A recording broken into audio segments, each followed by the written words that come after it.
At 69 years old, for the very first time in my life, I refused to give my adult children money for their summer vacation. It wasn't because I stopped loving them. It wasn't because I suddenly became greedy. It was simply because my knee had been throbbing in severe pain for 3 straight years, and I was finally tired of pretending that it was just something I could live with. My name is Hannah, and I live in Victoria, British Columbia. If I ever had a true talent, it was the ability to constantly put my own life on standby. If the kids needed something, I'd hand it over. If the grandkids wanted something, I'd buy it. If anyone was going through a rough patch, I was the first to help. But what about me? Oh, I'll figure myself out later. That later dragged on for decades. First, I stopped going for my long evening walks. Then, I started driving only to the grocery stores right around the block.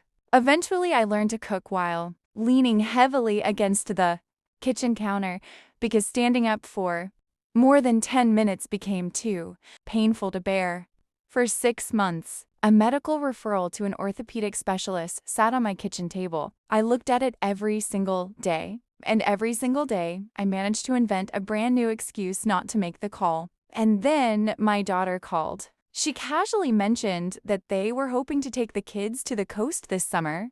She lamented about how exhausted the children were, how high the prices had gotten, and how their budget was incredibly tight. She didn't ask for money point blank, but I've known that exact tone of voice for years. In the past, I would have already been opening my banking app, calculating how much I could transfer her. But that day, I was sitting on the couch with a bag of frozen peas propped against my swollen knee, and a sudden sharp thought hit me. What about me? When is it my turn?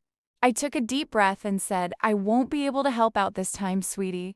I need to use those savings for my medical treatment. There was a long, dead silence on the other end of the line. Finally, my daughter spoke up, her voice tinged with disappointment.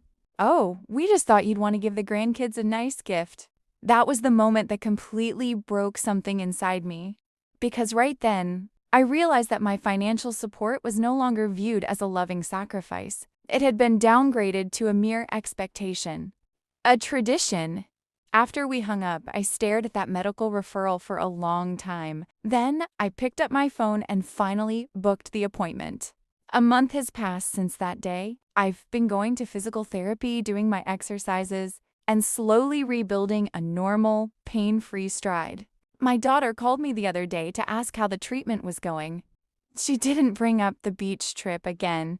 And you know what? The world didn't come crashing down. My kids figured it out on their own. And for the first time in as long as I can remember, I didn't betray myself. If you've ever looked at your life and realized that, you've placed yourself at the very bottom of your own priority list. Leave a love in the comments, because taking care of your own health isn't selfish. It's survival.